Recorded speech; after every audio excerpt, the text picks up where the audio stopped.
Hey everybody, today is April 23rd, 2026, and this is going to be the second test of this addressable system. And this is going to be addressable system test 2, and this is going to be system test 2 on this addressable system.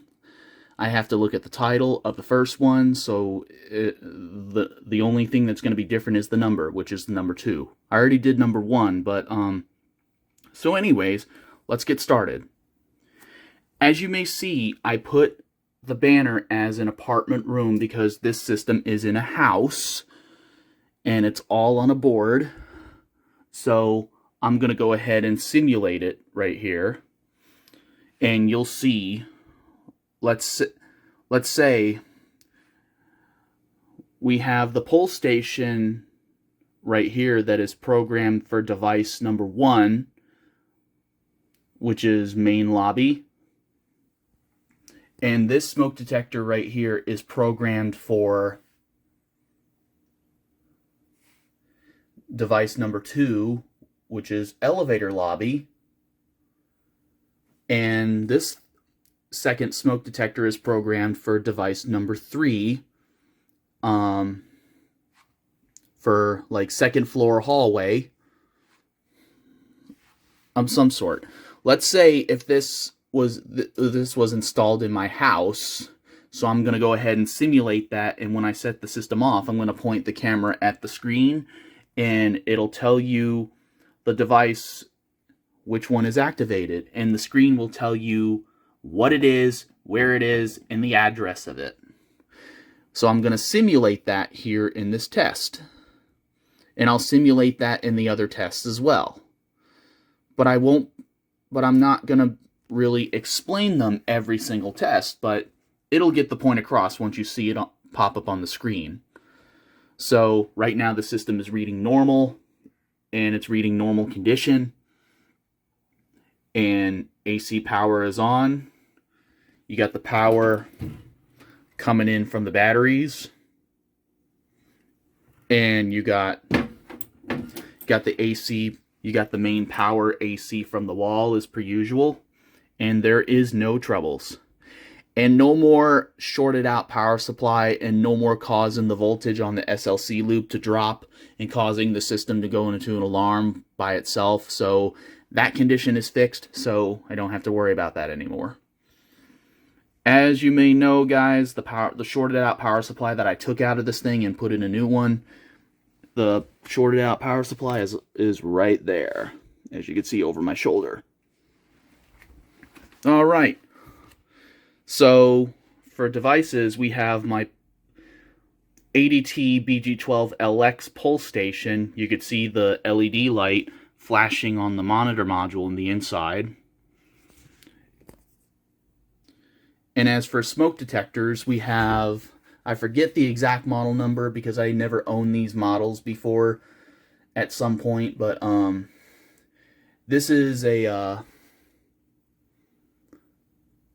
360, I believe. I'm not sure, but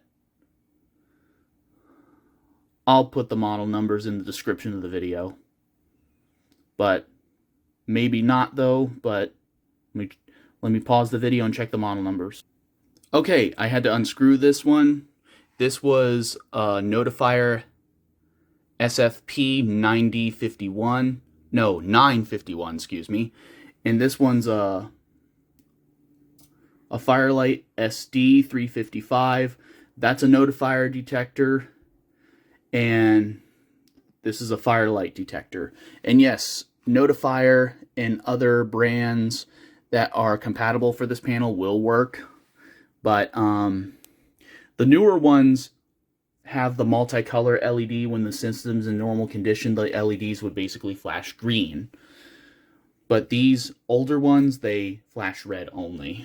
Just like this one is older, it flashes red only. So anyways, I just had to put these back on the system and reset the system, because if one of these devices go missing, it would send a loop fault to the system, and then the whole loop would be down. So anyways, and let's view the notification appliances.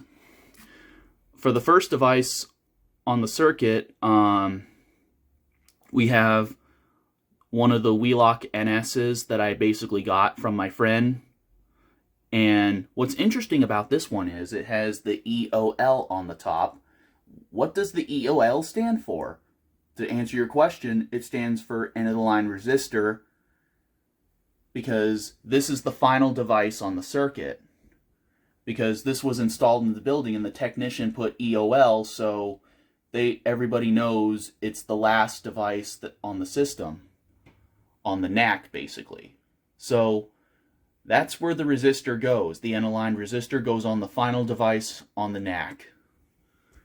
And for the other device, we have my Wheelock ZRS remote strobe, which is a very unique device. It's a remote strobe, and this is one of the other ones that I got from my friend as well. I actually have like 8 of these things, but actually 4 remote strobes and 4 horn strobes of these that I've gotten. And I also gotten a Wheelock AS in the red version as well. So anyways, both of the strobes are set for 75 candela. The system is programmed to Wheelock sync, and the system is silenceable, so the strobes keep flashing. And as you can see, this one is set for 75 candela, and so does that one. And also, the ZNS is set for code 3 low volume. And let's go ahead and set the system off. So here we go. So 3, 2, 1.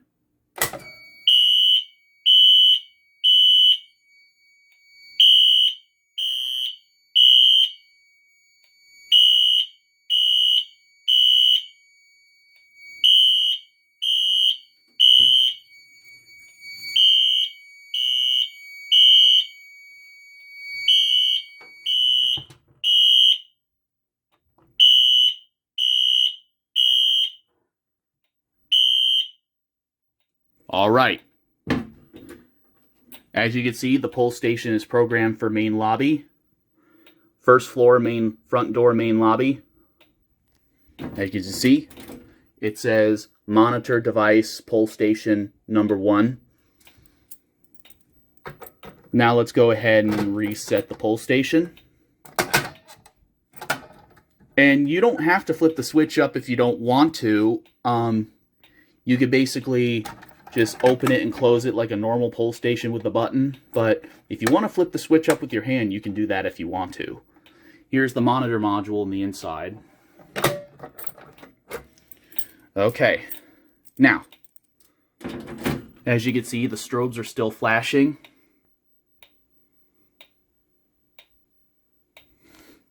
And I'm recording with my new cell phone, which is pretty cool. This thing has HD camera quality. I'm not sure if it's 1080p or 4K. I'm not sure. But anyways, let's reset the system.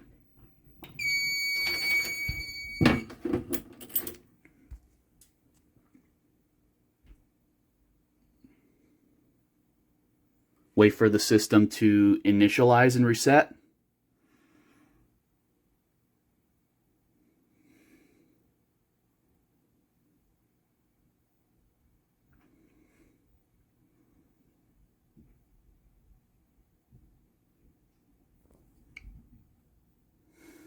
I just had to pause the camera for a minute because this thing takes an eternity. There it goes.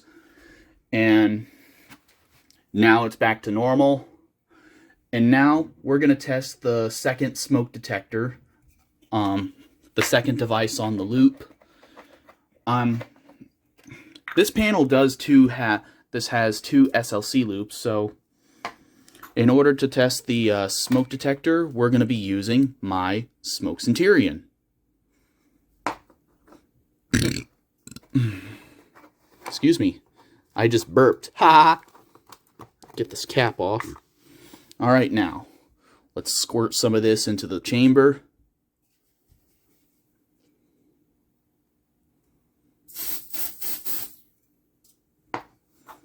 All right, let's put this back.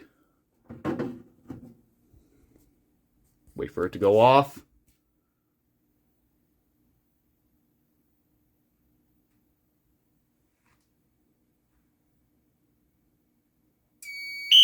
There it goes.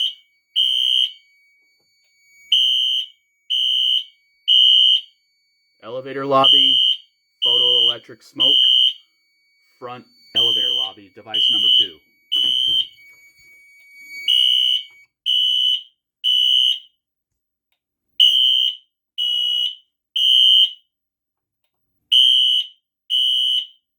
And silence. It does take a minute to silence if you have it like that, but and there you have it. The second device on the loop is active. And the smoke detector is reading device number 2, elevator lobby, front. So this was triggered in the elevator lobby. I'm going to go ahead and pause the camera and blow the smoke out of that thing, and then we'll go from there. Okay, I think I blowed it out well enough. So anyways, let's go ahead and put a reset in the system. And this will go back to normal once the system is fully reset. As you can see, the LEDs will go back to blinking. There it goes. And I'm going to pause until the system goes back to normal. Okay, system is fully back to normal. Now we could test the last device, which is the second floor smoke detector. And this time we're going to be using a magnet. So let's go ahead and set this off one more time. And we're going to go ahead and see that little circle right there? That's where you put the magnet. So anyways, here we go.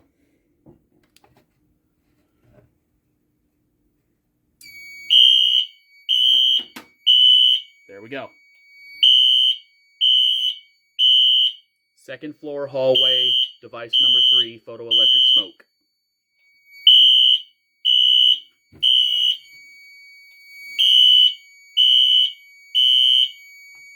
Acknowledge. Silence.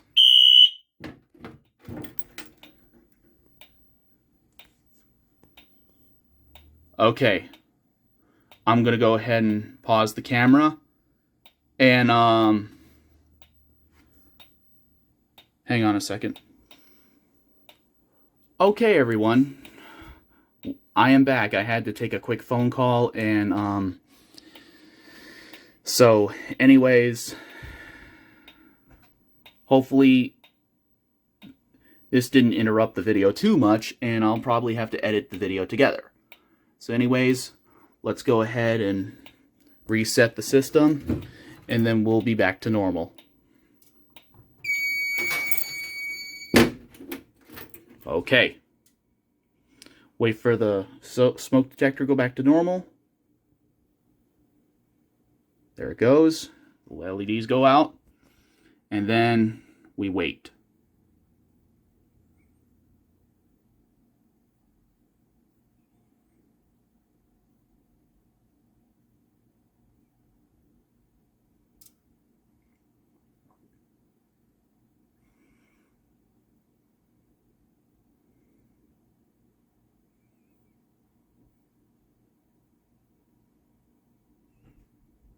All right. Thank you everybody for watching. System is back to normal. And that's it. And thank you for watching. See you later.